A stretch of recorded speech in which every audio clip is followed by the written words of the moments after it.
G'day everyone, welcome back. Now today I have a race recap from Sunday Race Club Qualifier 1 for June. We're in Arabia on the Moreeb course, and here we go. The route profiles on the left. This is one of the punchiest routes that they do in the Sunday Race Club. The 3 climbs back to back in the later part of the race. Gonna be deadly, and then combine that with the fact that you've got the aquarium climb. You know, it's not that difficult of a climb, but when you're racing guys at this caliber that can do the power that they can do for 5 minutes, it's going to be spicy. So changing view here before the aquarium, because view 8 can get stuck when you're under the water and you can't see. So I did that. Heading up into the start of the aquarium now, my plan is to remain in the draft and to get up this hill as efficiently as possible. Now, last time they did this hill in this course, they did the aquarium climb at numbers that I may be capable of for 5 minutes. But yeah, so I was expecting fireworks in probably the second half of this climb in particular. But at this stage, it was fairly comfortable and contained sitting in the pack. This is where view 8 gets lost, where you see those roofs.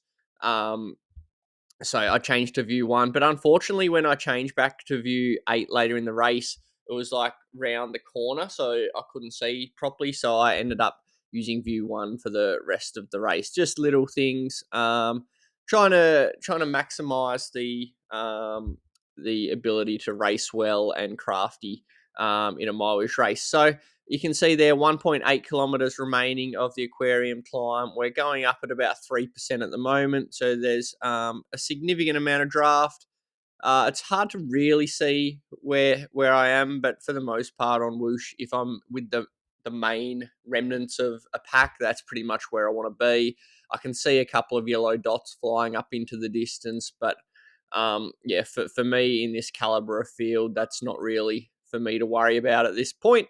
Hope that we catch them later on, and if not, they're probably someone like Jason who can ride away. But as you can see there, right hand side, 0 watts per kilo, Jason Osborne. So looks like he had a dropout or something like that, which is always unfortunate.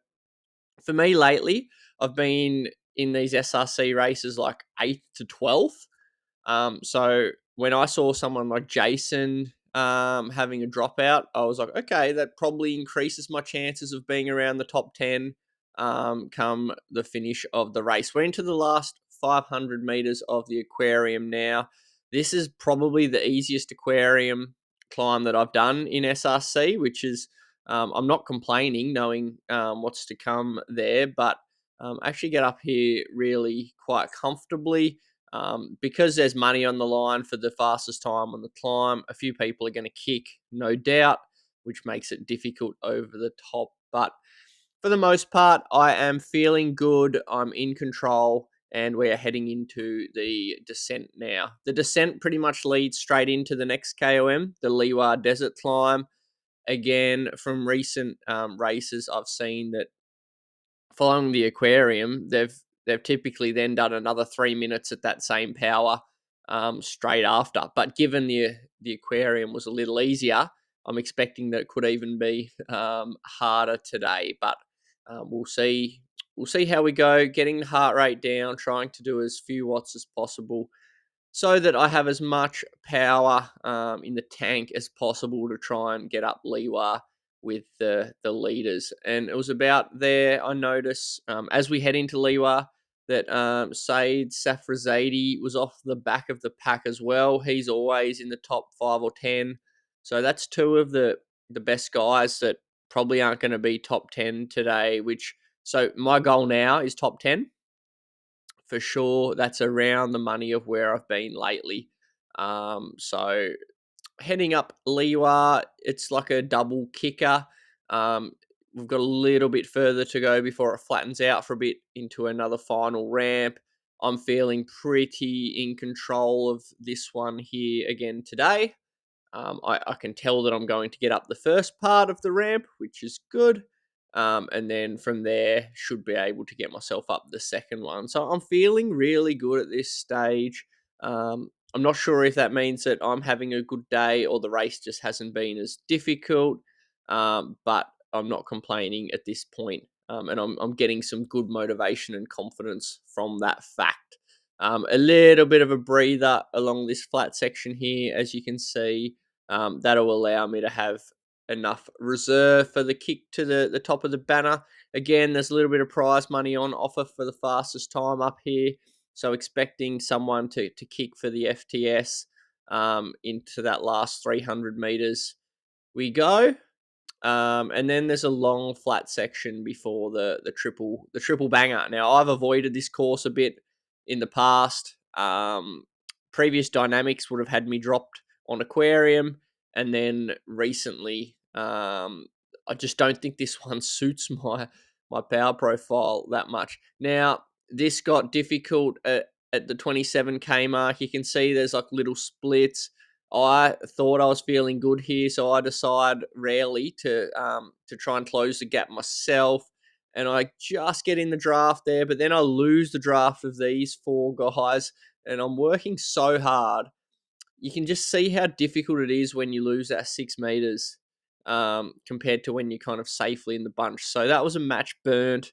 The group all came across anyway, but now into the first of the 3 climbs. About a 2-minute effort. Look at that gradient. Look at that power. This one is 100% all in here for me to stick in the wheels. I'll let it play out now. You can see the group. Big power. So up over 8 watts a kilo. A couple of guys just dropping off here. I'm just starting to lose the wheel. Another guy dropping off. I need to kick hard to get back in that draft or it's going to be all over. I just managed to do it, but now I'm really hurting. Still up over 500. Still just holding the wheels as we go past some Category 2 riders. I'm hanging on. I can see the top. So now I just need to survive for another, probably 10, 20 seconds. And we're going to make it to the next climb. Yay. With the close to the front of the group. I can see like Michael Vink just up the road, I think there, but I'm with the main part of the lead bunch as we crest that one. Now that was pretty well all in 525 watts for 2 minutes. So really solid effort. That's one of my bigger efforts recently anaerobically. Into the second of the kickers now. Again, a solid start up here. I didn't find this one quite as difficult, and I think it's probably because it's a bit shorter and look at what's to come. The next one is more significant. It's longer, it's steeper, and it's a official KOM point with a little bit of money on the line. So people are just getting up this one. This third one's going to test the repeatability anyway, and my legs are already now feeling pretty tired, but I'm up another one, and I think there's about the back of this lead pack is probably like 13th, I'd say now, maybe 12th. So I'm where I need to be. This climb's 2.5 to 3 minutes, and off we go. I think that I can probably average, around 450 to 3 minutes. So I don't go off well over 500, and I pretty much just let the guys up ahead sail away because I know from how my legs feel that I just can't quite do it right now. And you can see a few of the guys around me are also starting to pay the price a little bit. I'm coming past a couple that have maybe went out a little bit too hard, and I'm just trying to hold around that 7 watts a kilo mark for the entirety of this climb. I'm not really sure what position I'm in right now, but I'm just trying to kind of give it my all to the top. As I go past another rider who hasn't been able to stick on them. So now I believe I'm in the top 10. I'm pretty confident that I'm in the top 10. But I actually, in my head, I think that I'm 10th right now, which turns out to be not correct. I can see another rider has dropped off the lead pack. But again, I'm just trying to hold those watts steady, trying to extend the gap on the couple of guys behind if I can, because I know now it's going to be a time trial to the line. I've got that downhill coming up, and then it's going to be a pretty much all in like 5 or 6 minutes to the line. So coming through the top, I try and continue the power until I get up to speed to get some momentum. You can see there up over 65 k's an hour. Try and get a bit of recovery if I can, because this 5 or 6 minutes is going to be tricky trying to hold off the two guys chasing behind. Also got a little bit of incentive with Ollie up the road there. There's some chance that I might be able to get myself back in the mix there, but that turns out to be not the case.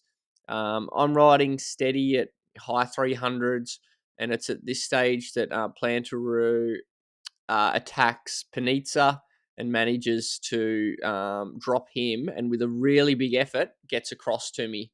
So we then do 30-second turns, and it turns out this is for 9th place, so we're both going to be in the money. Coming into the sprint, this is good because we are Farm Watch squad teammates. A little bit of a sprint, nice one there into the 900s, which is good power for me. Nice downhill one. Come across the line for 9th there. Which is great. And a really crafty one at that, 4.8 average. So I must have employed some craft out there compared to some other dudes. That was super hard. That last 10K was mind-blowingly hard. Recent results there, you can see them around the money. Lots of 8s, 9s, 11s in recent times. So that's kind of where I'm sitting at the moment, which really happy with. The form's really good, and that's kind of where I'm stacking up against the best guys in SRC. So cheers for watching. I'll see you again soon.